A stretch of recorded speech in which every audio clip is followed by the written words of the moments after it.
두 번의 설교를 합니다. 오늘과 크리스마스 이브 때. 그래서 오늘은 요셉에 대해서 설교를 하고요. 또 크리스마스 이브 때는 마리아에 대해서 설교합니다. 제 설교의 제목은 하나님의 선택을 받은 요셉과 마리아예요. 영어로는 Why did God choose Joseph and Mary for his son? 왜 하나님께서 하필이면 많고 많은 사람 중에 요셉과 마리아를 선택하셨는가? 그분의 아들을 맡기시려고요. 이거에 대해서 우리 한번 말씀을 묵상해 보길 원합니다. 한번 읽어볼게요. 시작. 하나님의 선택을 받은 요셉과 마리아. 요새 한국에서 가장 좋은 신랑감의 조건 아세요, 여러분들? 한번 들어보셨나요? 한번 들어보세요. 가장 좋은 1등 A급 신랑감은 일단 키가 180 정도가 돼야 된다고 합니다. 저는 제외예요. 그리고 두 번째로 교육은 소위 스카이대를 나와야 된다고 합니다. 기본이에요. 그리고 나이는 30대 초반, 31, 32이 가장 아이디얼하다고 합니다. 연봉이 적어도 1억은 돼야 된대요. 이렇게 아주 이런 요건을 갖추면 A급 신랑감이라고 합니다. 그런데 또 바뀌었대요. 들어보셨어요? 이제는 이런 거 다 치우고 부모가 강남에 몇십억짜리 아파트를 사줄 수 있는 사람이 1순위래요. 그거를 들었을 때 저는 너무너무도 황당해서 저는 이 시대에 태어났으면 아마 장가를 못 갔을 거예요. 이렇게 생각이 듭니다. 대학생 때 조이선 교회를 저는 성경 공부하러 이제 다녔어요. 거기서 우리 아내도 만났습니다. 조이선 교회가 조이예요. 조이. 기쁘다. joyful 할 때 조이인데 제가 여기 이제 다닐 때 배운 게 이거였어요. 제일 앞에 죄자 있잖아요. 죄는 Jesus. 예수님을 제일 먼저 놓고요. O는 others. 다른 사람을 먼저 놓고 Y는 you예요. 당신을 마지막으로 놓을 때 삶에 뭐가 있을까요? joy가 있다는 거예요. 그래서 그렇게 가르쳐 줬어요. 저는 성경 공부에 정말 감사했던 건 뭐냐면 하나님을 먼저 두고 두 번째로 나를 두는 게 아니에요. 다른 사람의 이익과 배려를 먼저 하면 내가 행복해진다는 거예요. 그래서 조이로 이렇게 몇 년 동안 성경을 공부했습니다. 오늘 한번 생각해 보세요. 특별히 요셉을 왜 하나님께서 요셉을 택하셨을까? 여러분들 그거 한번 생각해 보셨어요? 정말 제 설교를 많이 요셉에 대해서 했는데 저는 알면 알수록 참 신비로워요. 왜 하나님이 요셉을 Why did God choose Joseph? 왜 요셉을 택하셨을까? 이거를 한번 오늘 말씀 통해서 보시길 바라는데 하나 떠오르는 건 배려예요. 아무리 성경을 읽어도 계속 거듭나서 오는 게 뭐냐면 요셉은 배려의 사람이었어요. 그래서 오늘 그 말씀을 가지고 여러분들과 제가 나누기를 주님의 이름으로 축원합니다. 첫 번째, 요셉은 배려가 깊은 사람으로 마리아를 사랑했습니다. Joseph was considerate. 이 단어 기억하세요. Considerate and good to his wife. 우리 1번 읽어봅니다. 시작. 요셉은 배려가 깊은 사람으로 마리아를 사랑했습니다. 하나님 보시기에 하나님의 아들을 누군가에게는 맡겨야 되는데 요셉에게 맡기셨어요. 말씀 한번 보세요. 18절에 예수 그리스도의 나심은 이러하니라. This is the way how Son of God was born. 그렇게 표현되어 있잖아요. 거기 예수 그리스도의 나심은 이런데 그의 어머니가 마리아가 요셉과 약혼하고 이 유대인 법에는 먼저 결혼하기 1년 전에 약혼을 했는데 그 사이에는 부부관계를 하면 안 되는데 결혼과 마찬가지 약혼을 했어요. 거기 보세요. 그런데 동거하기 전에 같이 잠자리를 하기 전에 성령으로 잉태됐어요. 하나님의 아들이 마리아의 몸을 빌어서 하나님께서 그의 아들을 보내셨는데 19절 읽어볼게요. 시작. 그의 남편 요셉은 의로운 사람이라 그를 드러내지 아니하고 가만히 끊고자 하여. 여기 보시면 어떤 사람이래요, 요셉이? 의로운 사람. 의로운 사람이 과연 뭐냐면 보세요. 그를 드러내지 아니하고. 그죠? 아내랑 잠자리를 하지 않았는데 아내가 임신을 한 거예요. 그 충격적인 사실을 듣고 이 유대인 법에 따르면 마리아를 잡아다가 성문 밖에 가서 사람들이 돌을 쳐서 죽일 수가 있었어요. 그런 권리와 권한이 있었어요. 왜 그러냐면 잠자리 하기 전에 성령으로 잉태됐는데 임신했잖아요. 배가 불러오기 때문에 이러한 단호한 결단을 해야 됐었는데 그러지 않아요. 완전히 묻는 거예요. 이해는 되지 않고 정말 이 사건이 너무너무도 놀라우고 충격적인데 가만히 있어요. 여기 보세요. 가만히 끊고자 하여 아무도 모르게 조용하게 배려한다는 거예요. 여러분들과 제가 생각해 봤을 때 저도 참 부족한 사람이었지만, 그죠? 그런데 하나님께서 이 성품을 보시는 거예요. 의롭고 정말 다른 사람들을 배려하고 먼저 다른 사람들에게 이익을 주는 거. 잠언 31장 11절 12절 한번 읽어볼게요. 시작. 그런 자의 남편은 마음은 그를 믿나니 산업이 핍절하지 아니하겠으며 그런 자는 살아있는 동안에 그의 남편에게 선을 행하고 악을 행하지 아니하느니라. 물론 이 말씀은 아내에 대해서 말씀하는 거예요. 아내도 남편에게 끝까지 선을 행하는 거지만 아내도 남편도 마찬가지예요. 아내에게 끝까지 선을 행하고요. 그의 먼저 이익을 먼저 돌아보는 거예요. 그런데 한국 사회는 굉장히 어려워요. 어떠십니까? 저는 어려웠어요. 우리 아버지가 그런 모습을 보고 자라질 않았거든요. 제가 굉장히 가부장적이고 명령대로 시키는 것 같고 그러는데 성경은 정반대예요. 어떤 젊은 사람들이 저한테 그래요. 성경은 옛날 고리타분한 그런 말씀이라고, 옛날에 쓰여지고 아주 남성 중심적이라고. 안 그래요. 성경은 읽으면 읽을수록 정말 여성 중심적이고 다른 사람을 배려하려는 이런 말씀이 있어요. 가만히 끊고자 하는 거예요. 여러분들은 어떠십니까? 우리 옆에 분에게 한번 이렇게 얘기를 해볼까요? 우리 서로 배려합시다. 한번 해보세요. 우리 서로 배려합시다. 여러분들은 서로 배려하시나요? 배려하는 거는 뭐 아주 거창한 게 아니에요. 내가 말하는 것보다 뭘 더 해야 돼요? 들어주는 거를 더 하면 돼요. 그죠? 나의 이익보다는 다른 사람의 이익. 근데 팀 켈러 목사님이 결혼을 하면 내 이기적인 모습이 다 드러난대요. 그래서 결혼 생활이 정말 어렵대요. 여러분들도 그러신가요? 저도 그런 것 같아요. 결혼을 하면 제 자신을 더 잘 보는 거예요. 이렇게 이기적으로 정말 생각하고 생활하는 제 자신을 너무 많이 보는데 참 어려운 것은 져주는 거. 그죠? 그리고 배려한다는 건 어쩌면 저는 져주는 것 같아요. 자, 여러분 생각해 보세요. 나는 아내와 남편에게 져준다.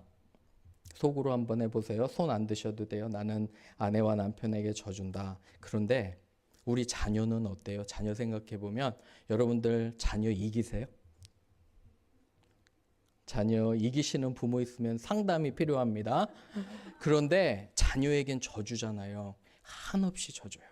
왜 그러냐면 자녀를 정말 사랑해서. 자, 그렇다면 남편과 아내는 사랑하지 않나요?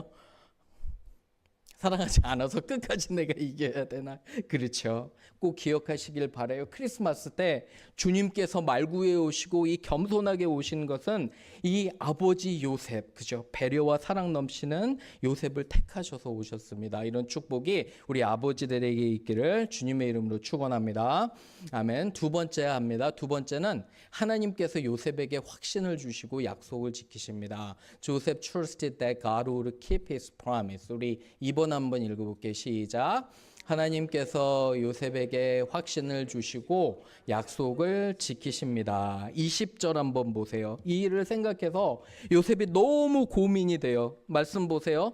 그런데 이 고민할 때 주의 사자가 현몽하여 이르되 다윗의 자손 요셉아 내 안에 누구 데려오기를요? 마리아 데려오기를 무서워하지 말라. 그에게 잉태된 자는 성령으로 된 것이라. 아들을 낳으리니 이름을 뭐라고 해요?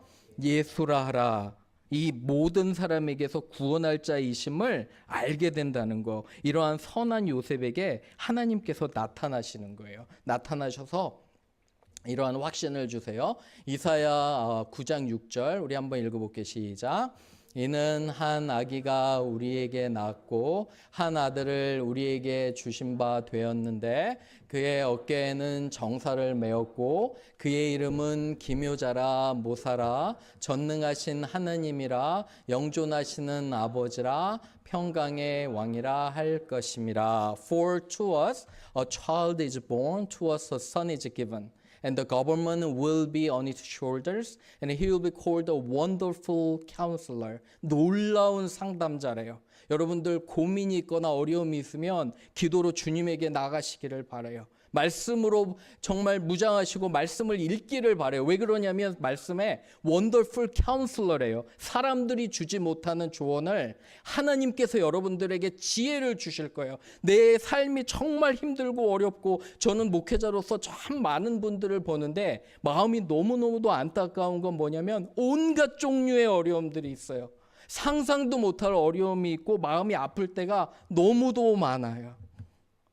너무도 많고 참 마음이 너무너무 지난주 지지난주 계속 아팠어요.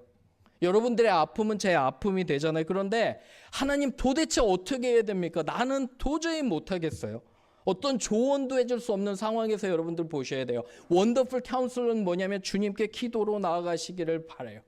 하나님께서 반드시 여러분들의 길을 내시고 여러분들을 도울 것을 믿습니다. 아멘. 그죠? 저는 그렇게 기도해요. 여러분들의 정말 그 고민과 삶의 어려움들이 하나님으로부터 치유받기를 원해요. Mighty God, 능력의 하나님이라는 거예요. 하나님께서 여러분들에게 저에게 지혜 주셔서 힘을 주시는 거예요. Everlasting Father, 영존하시는 아버지, 우리를 결단코 버리지 않으시는 하나님께서 우리를 지키신다는 거예요. 그리고 마지막 또 멋있어요. Prince of Peace, 평강의 왕이라 할 것입니다. 폭풍 가운데서도 우리를 지키시고 평안을 주시는 거예요.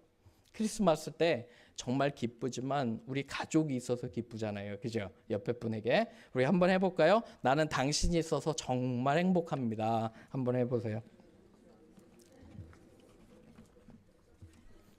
행복하십니까? 그죠? 목회가 어려운데 멤피스 사는 것도 참 어려워요. 근데 제가 정말 행복한 건 뭐냐면 오늘 찬양할 때도 느꼈는데 저는 여러분 때문에 행복한 것 같아요. 제가 무슨 돈을 벌어요. 돈을 잘 벌어요. 무슨 영화가 있어요. 그죠? 아무것도 정말 보잘것없는 저를 사용하셔서 이곳에 목회를 하게 하시고 여러분들 한 명 한 명을 만나게 하시고 주님의 말씀을 전하는데 생각하면 생각할수록 여러분들이 저의 자랑이고 여러분들이 저의 기쁨이에요. 마찬가지잖아요. 그죠? 우리가 가족이 있기 때문에 기쁜 거고 지면 돼요. 이기려고 하지 마세요. 갈등이 생기면 입을 닫고 잠잠히 계세요. 그러면 넘어가요. 놀라운 건 뭐냐면 지잖아요. 지면은 지는 것 같죠? 안 그래요. 젊은이들도 잘 생각해 보세요. 지면 지는 것 같잖아요. 안 그래요. 인간관계에서는 내가 져주면 이기는 거예요. 이게 정말 놀라운 진리예요. 50 넘어서 한두 개 깨달은 게 있다면 그거예요. 아내에게 져주면 그게 이기는 거예요. 여러분들도 꼭 그거 기억하셔야 돼요. 마지막 갑니다. 요셉은 하나님께 순종했어요. 그리고 즉시로 하나님의 계획을 실천했습니다. 우리 읽어볼게요. 시작. 요셉은 하나님께 순종하며 즉시로 하나님의 계획을 실천했습니다. 24절 보세요. 요셉의 잠에서 깨어 일어나 보세요. 주의 사자의 분부대로 행하여 그의 아내를 데려왔고요. 끝까지 충실해요. 그리고 아들을 낳기까지 동침하지 아니하였더니 나음의 이름을 예수라고 지은 거예요. 순종하는 거. 여러분 노아가 방주를 만들 때 우리 자매님들 수요 예배 공부했잖아요. 수요 성경 공부 때 노아를 택하신 것은 정말 이 사람이 멋있는 사람이어서 아니에요. 하나님의 명령을 그대로 준행했기 때문에 방주를 만들어서 많은 사람들이 살았잖아요. 하나님 우리에게 원하시는 건 순종이에요. 사무엘상 읽어봅니다. 시작. 사무엘이 이르되 여호와께서 번제와 다른 제사를 그의 목소리를 청종하는 것을 좋아하심 같이 좋아하겠나이까. 순종이 제사보다 낫고 순양의 나으리니. 저는 여러분들이 여러분들을 생각하면 정말 기쁜 게 뭐냐면 여러분들이 헌금 많이 내서 기쁘지 않아요. 정말 그래요. 여러분들이 헌금 많이 내고 교회 많이 오고 말씀 많이 알고 그래서 기쁘지 않아요. 하나도 안 기뻐요. 분명히 아셔야 돼요. 제가 정말 기쁜 게 뭐냐면 여러분들이 아침에 하나님의 말씀을 읽고요. 하나라도 순종하는 거. 그게 정말 기쁜 거예요. 내 뜻이 아니라 하나님의 뜻이 이렇기 때문에 나는 하나님 뜻으로 이렇게 살아야지. 나는 분명히 이걸 원했는데 이게 하나님 뜻인 거 있잖아요. 내가 어떤 사람을 정말 미워했는데 사랑하게 되는 거예요. 최근에 그런 얘기 들었어요. 어떤 사람을 정말 용서할 수 없었는데 용서하셨다는 말 들을 때 정말 희열이 느껴져요. 그러한 여러분들 되시기를 바라요. 멋있죠? 바로 요셉은 이렇게 순종하게 되는 것을 봅니다. 자, 정리를 한번 해볼게요. 말씀을 이제 좀 정리하면서 여러분 한번 생각해 보세요. 요셉이 직업이 뭐였을까요? 기억하세요? 목수였어요. 어디 출신이에요? 저 듣도 보지도 못한 저 시골에 예루살렘 출신 아니었어요. 그죠? 그리고 뭐 변변치 않아요. 직업도 그렇고 돈이 많지도 않았어요. 그런데 왜 하나님께서 요셉을 택하셨을까요? 사랑 많고 배려심 많고요. 아내를 극진히 사랑했어요. 그래서 택하신 거라 믿어요. 아멘. 그죠? 우리 이제 마리아에 대해서도 볼 거지만 이러한 가정을 만드는 우리가 되기를 주님의 이름으로 축원합니다. 우리 같이 기도할게요.